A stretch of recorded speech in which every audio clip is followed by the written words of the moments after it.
آقا کریم نے صفوں کو سیدھا کرنے کی تلقین کرتے ہوئے کہا کہ مت سمجھنا کہ میں صرف آگے دیکھ رہا ہوں، میں آگے بھی دیکھ رہا ہوں، میں پیچھے بھی دیکھ رہا ہوں، تمہارے رکوعوں کو بھی دیکھ رہا ہوں اور دلوں میں پیدا ہونے والے خشوعوں کو بھی دیکھ رہا ہوں۔ یہ حضور کی نظر کا کمال ہے۔ اور حضرت عبداللہ ابن عباس رضی اللہ تعالیٰ عنہ فرماتے ہیں کان رسول اللہ صلی اللہ علیہ وآلہ وسلم یرا فی اللیل فی الظلمہ کما یرا فی النہار فی الضوء۔ حضور رات کی تاریکی میں یوں دیکھتے تھے جس طرح دن کے اجالے میں دیکھتے تھے۔ میں نہیں دیکھ سکتا، یہ دیکھو یہ روشنیاں ہیں، یہ لائٹیں لگی ہوئی ہیں اور میں یہاں سے دیکھ رہا ہوں، اگر یہ چراغاں ختم ہو جائے، یہ روشنیاں بجھ جائیں تو وہ دور چیزیں لکھی ہوئی ہیں وہ تو دکھائی نہیں دے گی، یہ کتاب میری جھولی میں بھی ہوگی میں پھر بھی نہیں دیکھ سکوں گا، اس لیے کہ میری آنکھیں نور ہیں، لیکن یہ اتنی دیر تک نہیں دے سکتی جب تک یہ خارج کی روشنی بھی موجود نہ ہو۔ لیکن حضور سراپا نور ہیں، حضور ظلمت میں بھی دیکھتے تھے، روشنی میں بھی دیکھتے تھے۔ چونکہ میری آنکھیں ان روشنیوں کی محتاج ہیں، کائنات کی ساری روشنیاں شمس و قمر بھی میرے حضور کے محتاج ہیں، اس لیے حضور علیہ الصلوۃ والسلام شمس و قمر کی روشنی کے محتاج نہیں تھے۔ حضور کی مبارک آنکھیں جو ہیں وہ اندھیرے میں بھی دیکھتی تھیں اور حضور کی آنکھیں روشنی میں بھی دیکھتی تھیں۔ آقا کریم علیہ السلام نے ایک موقع پہ ارشاد فرمایا وَإِنَّ مَوْعَدَكُمُ الْحَوْضُ وَإِنِّي لَأَنظُرُ إِلَيْهِ مِن مَقَامِي هَٰذَا، بخاری مسلم باقی کتب حدیث میں موجود ہے۔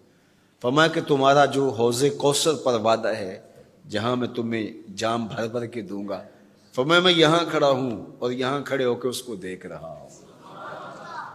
حضور یہاں کھڑے ہیں اور وہاں دیکھ رہے ہیں۔ ایک دن حضور صلاۃ الاستسقاء پڑھا رہے تھے، جب بارش نہ ہو رہی ہو تو اس کی جو نماز پڑھائی جاتی ہے اللہ کے حضور دعا کرنے کے لیے تو اس کو صلاۃ الاستسقاء کہا جاتا ہے۔ ام المومنین سیدہ عائشہ رضی اللہ تعالیٰ عنہا سے مروی ہے۔ تو نماز پڑھاتے پڑھاتے حضور نے ہاتھ آگے کیا پھر پیچھے کھینچ لیا، تو عمومی طور پہ ایسا نہیں ہوتا۔ تو صحابہ نے جب دیکھا تو بعد میں کسی نے پوچھا حضور آج نماز میں آپ نے ہاتھ آگے بڑھایا اور پیچھے کھینچ لیا، مجھے بتائیے کہ حالت نماز میں نظر کہاں ہونی چاہیے؟ جائے سجدہ پہ ہونی چاہیے نا، لیکن صحابہ حضور کو دیکھ رہے ہیں۔ اللہ اکبر۔ صحابہ سے کسی نے پوچھا کہ تم بتاؤ ظہر اور عصر کی نمازوں میں حضور قرات کرتے تھے؟ کہاں کرتے تھے، بخاری میں۔ تمہیں کیسے پتہ ہے کرتے تھے؟ کہا نحن نعلم باضطراب لحیتہ، ہم حضور کی مبارک داڑھی کی جنبش سے اندازہ کرتے تھے کہ قرات ہو رہی ہے۔ معلوم ہوا نماز بھی چلتی رہتی تھی، رخ محبوب کی دید بھی ہوتی رہتی تھی۔ اور اقبال کہتا ہے شوق تیرا اگر نہ ہو میری نماز کا امام، میرا رکوع بھی حجاب میرا سجود بھی حجاب۔ اللہ اکبر۔ تو حضور نے ہاتھ آگے بڑھایا اور پھر کھینچ لیا۔ پوچھا گیا حضور یہ آج نماز میں ایک نئی چیز ہم نے دیکھی، آپ نے ہاتھ آگے بڑھایا پھر کھینچ لیا؟ فرمایا ہاں، جنت میں کھجوروں کا ایک خوشہ لٹک رہا تھا، میں اس کو توڑنے کے لیے ہاتھ ڈالا تھا، پھر میں نے چھوڑ دیا، اور اگر میں توڑ لیتا تم قیامت تک کھاتے رہتے ختم نہ ہوتا، لیکن میں نے کہا نہیں چلو پھر قیامت کو ہی صحیح ہے۔ اب حضور کھڑے کہاں ہیں؟ مدینہ المنورہ میں، اور جنت کہاں ہے؟ سدرۃ المنتہا سے اوپر۔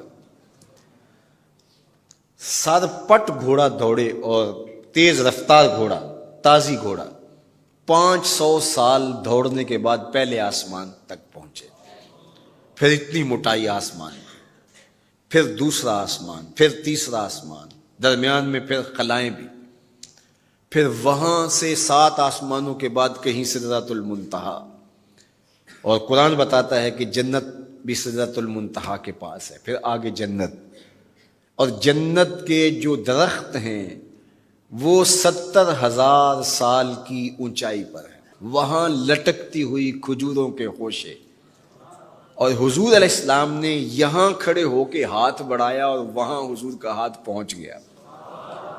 یہ ہاتھ کے پہنچنے کی منتہا نہیں ہے، ضرورت یہاں تک کی تھی لہٰذا یہاں تک پہنچا، اگر ضرورت اس سے آگے کی ہوتی تو آگے بھی پہنچ جاتا.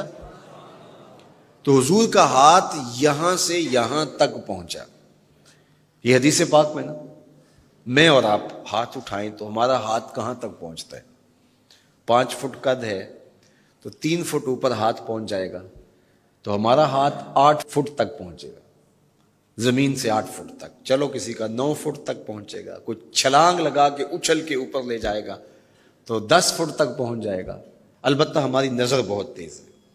ہماری نظر پہلے آسمان کے ٹمٹماتے ہوئے ستارے دیکھتی، دوسرے آسمان کے ستارے بھی دکھائی دیتے ہیں، تیسرے آسمان کے ستارے، چاند سورج میں دکھائی دیتا ہے. ہمارا ہاتھ 3 فٹ تک یا 10 فٹ تک پہنچتا ہے، نظر تیسرے آسمان تک پہنچتی ہے. اور جس کا ہاتھ جنت تک پہنچتا ہے اس کی نگاہ کہاں تک پہنچتی ہوگی، اس کی نظر کا کمال کیا ہوگا. اس لیے فرمایا انی ارا ما لا ترون واسمع ما لا تسمعون. جو میں دیکھتا ہوں وہ تم نہیں دیکھتے، جو میں سنتا ہوں وہ تم نہیں سنتے. اپنے حواس کو نبی کے حواس پر قیاس کرنا یا نبی کے حواس کو اپنے حواس پہ قیاس کرنا سوائے جہالت کے اور کچھ نہیں ہے. چے نسبت خاک را بعالم پاک، کہاں ہم کہاں ان کی ذاتیں بابرکات. اس لیے فرمایا انی ارا ما لا ترون واسمع ما لا، جو میں دیکھتا ہوں وہ تم